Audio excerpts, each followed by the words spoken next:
This Pennsylvania town was once an ordinary slice of Americana, but these days, the ghostly ruins of the so-called real Silent Hill has no zip code, no stores, and almost no people. Here's the story of Centralia, the town that sits atop an underground inferno that could rage for centuries. Before Centralia became a living horror movie, it was just an ordinary U.S. town. The land was purchased from local indigenous tribes in 1749, and the town grew over the next few centuries. It was built on the mining industry and eventually died due to the mining industry. Though the town has never been a bustling metropolis, it was a great place to mine coal, and that made it a fairly happy home for numerous miners and their families. At Centralia's peak in 1890, the town had a population of almost 3,000. Going into the 20th century, as coal's popularity started to slide, Centralia lost many residents. By 1962, it had a population of about 1,400. Despite Centralia's economic struggles, the locals still had a lot of hometown pride, so they marched forward, unaware that, on the eve of a great celebration, everything was about to go up in flames, literally. Centralia had a large veteran population, so the annual Memorial Day celebration was a big deal. In May of 1962, however, the town ran into an issue while planning for the parade. Much of the parade route smelled like rotten trash, and the town had rats everywhere. One cause of this problem was the fact that Centralia had many unregulated dumps and abandoned coal pits. In order to take care of the odors, Centralia's city council allegedly agreed to set one of the giant landfills on fire. That, of course, was totally illegal and thus not officially recorded on the council's minutes. Centralia historian David D. Cook concluded that this was the fire that started the infamous subterranean blaze. Although Centralia's firefighters were allegedly on site to manage what was supposed to be a routine controlled burn, the fire ended up creeping downward faster than they expected, finding its new home in the intricate maze of old mining tunnels. While author D. Cook's theory regarding the illegal garbage fire causing Centralia's woes is the most accepted, it's not settled fact. Some have argued that the trash fire was accidental rather than being intentional and caused by a garbage man dumping trash with hot embers into the landfill. Others suspect that an old mine fire might have been burning away beneath Centralia all this time, and that in 1962 it merely got rekindled. Whereas De Cook's argument was heavily researched, these alternate theories have no evidence to support them and are considered anecdotal at best. Firefighters poured water on the problem, but new flames kept sparking up. A drilling project proved unsuccessful, digging a trench was fruitless. Solutions like clay, ash, or rocks did nothing. The problem was twofold. First, Centralia had many bootleg mine shafts underneath it, giving the fire countless paths to choose from with many oxygen sources. The second problem was money. While the underground fire problem could have been solved for about $50,000, the town's budget for the issue didn't cover the state and federal demand that half the cost come from the county. So instead, the fire was covered up. As the grounds beneath Centralia reached unholy temperatures, life went on. Months passed, turned into years, and became decades. It wasn't until 1979, 15 years later, that the problem became widely apparent. That's when Mayor John Coddington, upon checking the fuel levels of his gas station's underground tanks, discovered that the gasoline was boiling away at 172 degrees Fahrenheit. In 1981, a boy named Todd Domboski investigated some smoke when, out of nowhere, the ground suddenly ripped open beneath him.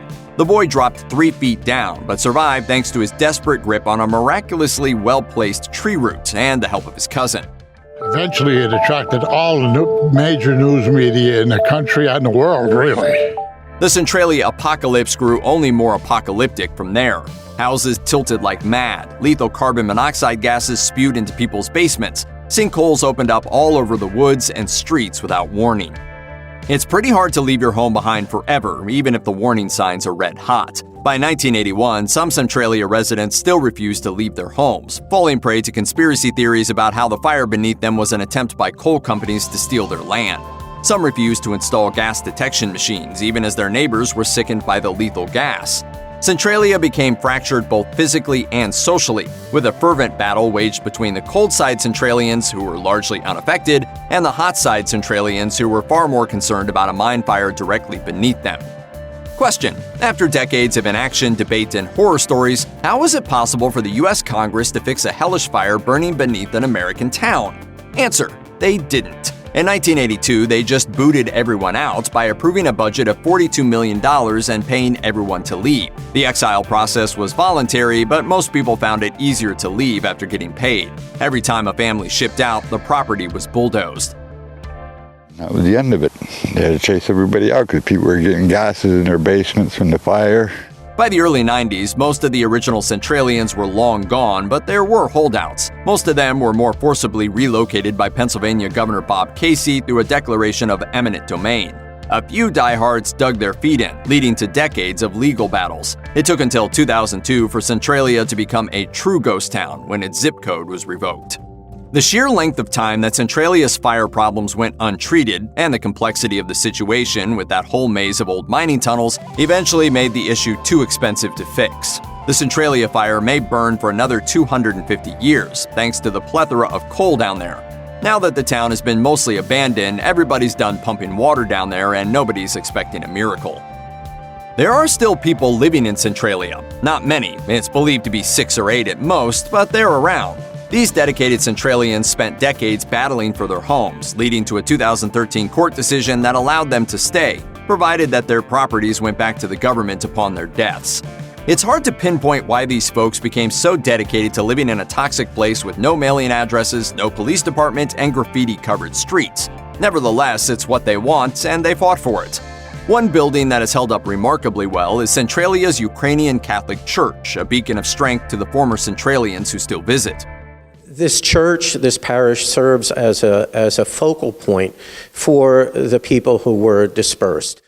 Drilling has shown that the foundation was built on solid rock rather than coal, so it'll probably keep standing for a long time. The town's eerie fate has inspired many a horror author. The ghost town influenced the comic book Carbon Night, as well as novels by Dean Koontz, Jennifer Finney Boylan, and Lauren Wolk. The most famous fictional property inspired by Centralia is the Silent Hill movie, based on the popular horror game franchise. The movie takes place in a town abandoned due to a decades-old coal seam fire. Centralia has also become a tourist hub. Plenty of visitors flock to see the smoldering remains of this lost U.S. village. As gashes spew smoke, cemeteries get more overgrown, and all signs of human society become increasingly rusted out. Visitors should be careful, however. For one, remember those sinkholes. 2, don't breathe the gases. 3, respect the privacy of those who still call Centralia home by not trespassing on their property.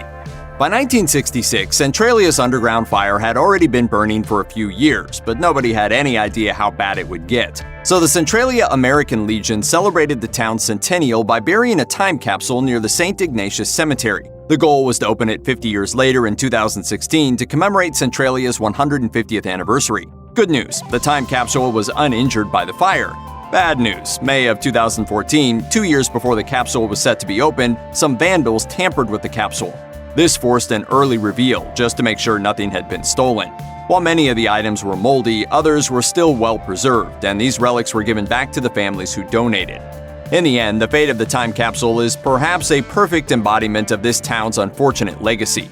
Centralia may have been wiped away from the present and vandalized, but the history book never forgets. While the old Centralia may be gone, its bizarre fate will always be remembered. Check out one of our newest videos right here. Plus, even more grunge videos about your favorite stuff are coming soon. Subscribe to our YouTube channel and hit the bell so you don't miss a single one.